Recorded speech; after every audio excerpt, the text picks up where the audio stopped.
$9,800 trillion. That's not a typo. That's approximately the notional value of global derivatives contracts, according to estimates derived from Bank for International Settlements data. Some estimates range even higher depending on methodology. To put that in perspective, global GDP is approximately $100 trillion now. The derivatives market is roughly 100 times larger than the entire global economy, at least on paper. And if you don't understand what derivatives are or why this number matters, you're missing something significant about how modern financial markets actually function.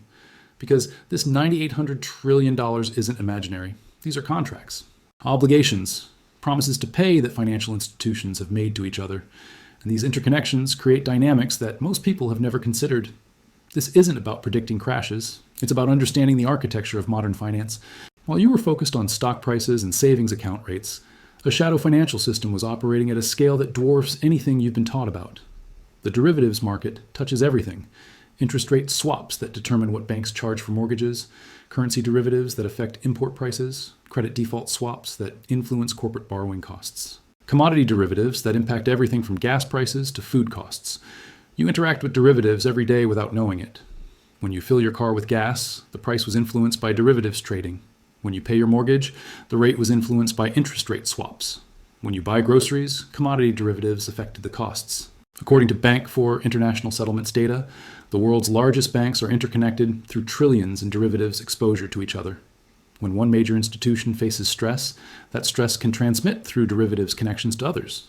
The 2008 financial crisis demonstrated this interconnection when problems at individual institutions threatened to cascade through the entire financial system. Understanding derivatives isn't optional for understanding modern financial risk. These instruments connect everything. Now let me be very precise about what I'm presenting and what I'm not. I'm drawing from Bank for International Settlements derivatives, statistics, Federal Reserve financial stability reports, academic research on systemic risk, and historical analysis of derivatives-related financial events. I'm not predicting that any crash will occur on any specific day. Markets are complex. Predictions of specific crashes on specific days are historically unreliable, and anyone claiming such precision is overstating their knowledge. What I'm presenting is education about how derivatives markets function, what historical precedent shows about their risks, and why understanding these dynamics matters for anyone trying to understand modern finance. This is financial education about systemic structures, not investment advice or market prediction.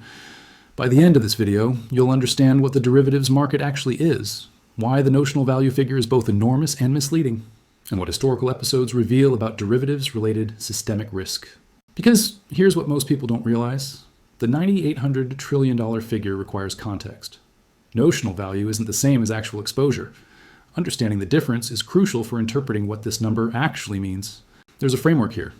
A framework for understanding how derivatives create interconnection, how that interconnection can transmit stress, and what factors historically have triggered derivatives-related problems.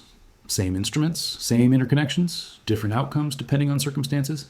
The only question is whether you'll understand these dynamics as part of your financial literacy, or whether you'll remain confused when headlines reference derivatives during future market stress. Stay with me. The next 15 minutes will illuminate a financial market that most people don't know exists. To understand derivatives and their risks, you need to understand what they actually are and why the notional value figure is both massive and requires interpretation. What are derivatives? A derivative is a financial contract whose value is derived from something else, an underlying asset, rate, or index. Interest rate swaps allow parties to exchange fixed interest payments for floating rate payments.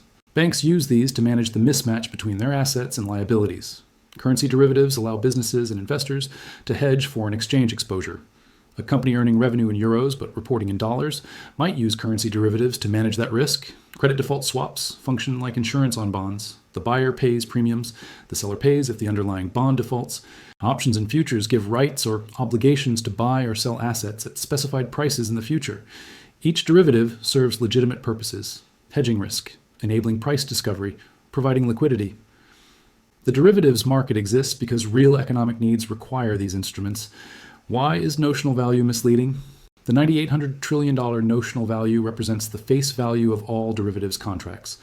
But this vastly overstates actual risk for several reasons. First, offsetting positions. If Bank A owes Bank B $1 trillion and Bank B owes Bank A $900 billion, the net exposure is only $100 billion, but notional value counts both sides, $1.9 trillion. Second, netting agreements.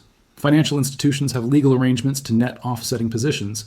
Actual exposure after netting is far smaller than gross notional value. Third, many derivatives are interest rate products. An interest rate swap on a $1 billion notional principal doesn't mean $1 billion changes hands, only the interest rate difference is exchanged. After netting, the actual gross market value of all derivatives is approximately $20 trillion, according to BIS data. Still enormous, but very different from 19,800 trillion. Why does the number still matter? Despite the netting, the interconnection matters. The $800 trillion represents the web of obligations connecting financial institutions globally. Even if net exposure is smaller, the complexity creates risks. Counterparty chains can be long. Bank A's exposure to Bank B might seem manageable, but if Bank B has exposure to Bank C, which has exposure to Bank D, stress can transmit through chains that aren't visible to any single participant. Complexity can obscure risk. The 2008 crisis revealed that many institutions didn't fully understand their own derivatives exposures, let alone their counterparties. Now let me show you 3 historical examples of how derivatives-related stress has manifested. Long-term capital management. This example matters because it demonstrated how derivatives-based leverage at a single institution could threaten global financial stability. LTCM was a hedge fund founded by some of the most renowned names in finance, including 2 Nobel Prize-winning economists. Their strategies involved taking massive positions in derivatives, betting on small mispricings between related instruments.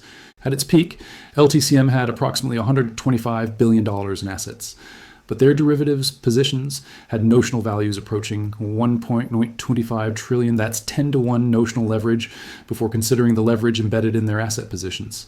Then the Russian debt crisis hit in August 1998. LTCM's positions, designed to profit from convergence in normal markets, diverged catastrophically in panicked markets. Within weeks, LTCM faced margin calls it couldn't meet. But here's where derivatives interconnection mattered. LTCM had derivatives positions with nearly every major bank on Wall Street. If LTCM defaulted, those banks would need to replace their hedges in a panicked market. The forced selling could trigger a cascade affecting institutions that had no direct exposure to LTCM. The Federal Reserve coordinated a private bailout. Major banks contributed $3.6 billion to prevent disorderly collapse, not because they wanted to save LTCM, but because they feared what LTCM's failure would do to their own positions. One fund, $1.25 trillion in notional derivatives, near systemic crisis. The lesson: derivatives interconnection can amplify problems at individual institutions into systemic threats. Size matters, but interconnection matters more. Pattern established. Derivatives leverage can create systemic risk from concentrated positions. AIG and credit default swaps. This example matters because it represents the largest derivatives-related rescue in history and demonstrated how a single institution's derivatives book could threaten the global financial system. AIG was the world's largest insurance company, but its financial products division had written hundreds of billions in credit default swaps, essentially selling insurance on mortgage-backed securities. The notional value of AIG's CDS positions approached $500 billion. The buyers of this protection included the world's largest banks, Goldman Sachs, Deutsche Bank, Societe Generale, and many others. When mortgage-backed securities declined in value, AIG faced massive collateral calls on its CDS positions. Unlike a typical insurance company that pays claims over time, CDS required immediate collateral posting as underlying values moved. By September 2008, AIG couldn't meet its collateral obligations. But here's why it mattered systemically. If AIG defaulted on its CDS contracts, every bank that had bought protection from AIG would suddenly lose that protection. Their hedged positions would become unhedged. Their balance sheets would deteriorate simultaneously. The Federal Reserve provided AIG with $85 billion in emergency funding, eventually expanded to $182 billion. Not to save AIG shareholders, but to prevent the derivatives cascade that would occur if AIG couldn't honor its contracts. One company's derivatives book required $182 billion in government support to prevent broader collapse. The lesson? Derivatives, counterparty concentration creates points of failure where a single institution's distress can threaten the entire system. Pattern confirmed. Counterparty concentration in derivatives creates systemic vulnerability. March Treasury market disruption. This example matters because it's recent, occurred in the safest asset class, and demonstrated how derivatives-related dynamics can disrupt even the most liquid markets. In March 2020, as COVID fears escalated, a remarkable thing happened. U.S. Treasury prices fell sharply even as stocks crashed. Treasuries, the ultimate safe haven, weren't acting safe. What happened? Leveraged positions in the Treasury market, often involving futures derivatives, faced margin calls. To meet those calls, holders sold Treasury securities. The selling pressure overwhelmed dealer capacity to absorb it. Hedge funds running basis trades, which exploit small differences between Treasury securities and Treasury futures, faced losses as the basis moved against them. These positions, often leveraged 50 to 1 or more, amplified selling pressure. The Treasury market, the deepest and most liquid in the world, experienced moments of significant dysfunction. Bid-ask spreads widened dramatically. Orderly trading broke down. The Federal Reserve intervened, purchasing treasuries at historic pace. They eventually committed to unlimited purchases. The market stabilized. But the episode revealed that derivatives-related leverage exists even in treasury markets. And when that leverage unwinds, even the safest assets can experience stress. The lesson: derivatives leverage creates fragility that can manifest suddenly, even in markets assumed to be stable. 3 examples spanning 22 years, each involving derivatives, each demonstrating how these instruments can amplify stress and create systemic dynamics. Now, let me explain why understanding these dynamics matters today, while being very clear about what we know and don't know. Current derivatives market structure. The derivatives market has grown substantially since 2008. Notional values have increased. Interconnections have expanded. Post-2008 reforms addressed some risks. Central clearing requirements reduced bilateral counterparty exposure. Margin requirements increased. Reporting improved. But new risks emerged. Central clearinghouses themselves became systemically important. Concentration increased in some market segments. Complexity continued growing. Why Friday dynamics matter historically. The title references a Black Friday. Historically, Fridays and weekends have been periods of elevated financial risk for structural reasons. Markets close Friday afternoon. Problems discovered Friday evening can't be addressed until Monday, or until emergency weekend sessions are convened. This creates uncertainty that can amplify stress. Major financial interventions often occur over weekends. Bear Stearns was resolved over a weekend. Lehman Brothers' bankruptcy was announced after a weekend of failed negotiations. AIG's rescue was structured over a weekend. When problems arise late in the weekend creates a gap where uncertainty compounds. This is why financial authorities sometimes work through weekends to announce resolutions before Monday opens. This isn't prediction. It's structural observation about how markets and interventions have historically functioned. What could theoretically stress derivatives markets? Several factors could theoretically trigger derivatives-related stress. Interest rate volatility. The most common derivatives are interest rate products. Rapid rate movements can create unexpected winners and losers. Counterparty stress. If a major derivatives counterparty faced distress, netting benefits could evaporate and gross exposures could become relevant. Operational failures. Derivatives require complex infrastructure, clearing, settlement, margin calculation. Operational problems could disrupt these systems. Liquidity withdrawal. Derivatives. Markets require dealers willing to make markets. If dealers reduce activity, liquidity can evaporate quickly. I want to be very clear. I'm not predicting any of these will occur. These are theoretical vulnerabilities that exist in any complex system. Financial authorities actively monitor these risks. Interventions occur regularly to prevent stress from cascading. Why predictions of collapse are usually wrong. Throughout my research, I've observed countless predictions of imminent derivatives collapse. Nearly all have been wrong. The system has proven more resilient than doomsayers predict. Interventions occur. Problems are contained. Life continues. This doesn't mean risks don't exist. It means precise predictions of timing and trigger are nearly impossible. The people claiming certainty about specific collapse dates are overstating their knowledge. Understanding risks is valuable. Panicking based on predictions is usually counterproductive. Now I know what some of you are thinking. Let me address different perspectives. But $9,800 trillion is meaningless because of netting. Netting reduces net exposure. It doesn't eliminate systemic risk. Netting requires both parties to honor agreements. In stress, one party might default, eliminating netting benefits. The gross exposure represents the complexity of the web. Even if net exposure is smaller, the interconnection creates channels for stress transmission. But regulators fixed everything after 2008. Reforms addressed identified problems. But new risks emerge. Clearinghouse concentration creates new single points of failure. Shadow banking grew. Leverage exists in new forms. Regulation reduces some risks. It doesn't eliminate risk from complex systems. But you're just fear-mongering. I've explicitly stated I'm not predicting crashes.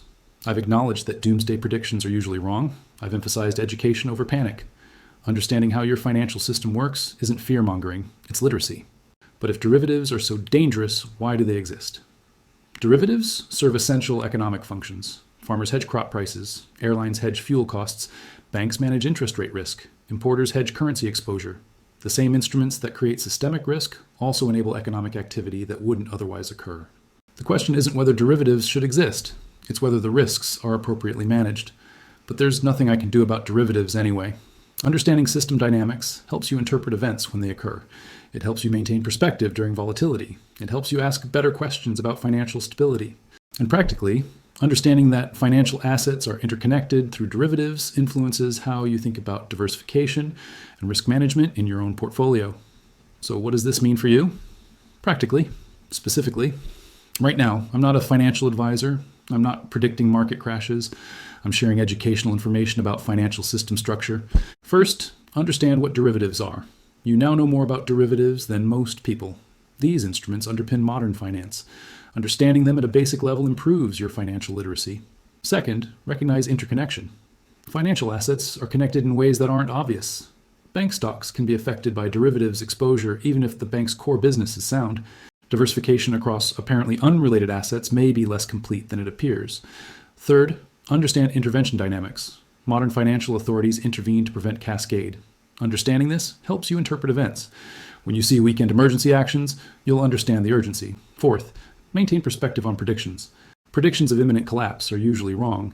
People have predicted derivatives catastrophe for decades. The system has proven more resilient than expected. This doesn't mean risks don't exist. It means maintaining appropriate skepticism about predictions, including anything that sounds like predictions in this video. Fifth, consider your own risk management. If you're concerned about systemic risk, traditional responses include diversification across asset types, geographic diversification, maintaining adequate liquidity, and holding some assets outside the financial system, like physical precious metals, as a small portfolio allocation. These aren't recommendations for your specific situation. They're general observations about how investors historically approach systemic risk concerns. Sixth, stay informed without panicking. Follow financial stability developments from credible sources. Federal Reserve Financial Stability Reports, Bank for International Settlements publications. These provide insight without sensationalism. If this analysis provided value, subscribe to The Silent Economy and hit the notification bell. I release new research weekly, and upcoming videos will explore specific aspects of financial system structure and their implications. Drop a comment below. Tell me what you now understand about derivatives that you didn't before, what questions remain, what topics you'd like explored further. I read every comment. This channel grows through engaged discussion with viewers who want to understand finance at a deeper level. Here's what I want you to remember. $9,800 trillion in notional derivatives represents the most complex financial web in human history. It enables commerce. It creates interconnection. It presents risks that authorities actively manage. Understanding this system isn't about predicting collapse. It's about understanding the architecture of modern finance. The people who navigate financial uncertainty best aren't those who predict precisely when crashes occur. They're those who understand how systems work, maintain appropriate perspective, and make decisions based on understanding rather than panic. The derivatives market is complex. The risks are real but often overstated by doomsayers. The system has proven resilient but isn't invulnerable. Thanks for watching The Silent Economy. And remember, financial literacy means understanding how things work, not claiming to know exactly what will happen. The information is here, the complexity is real, the understanding is valuable.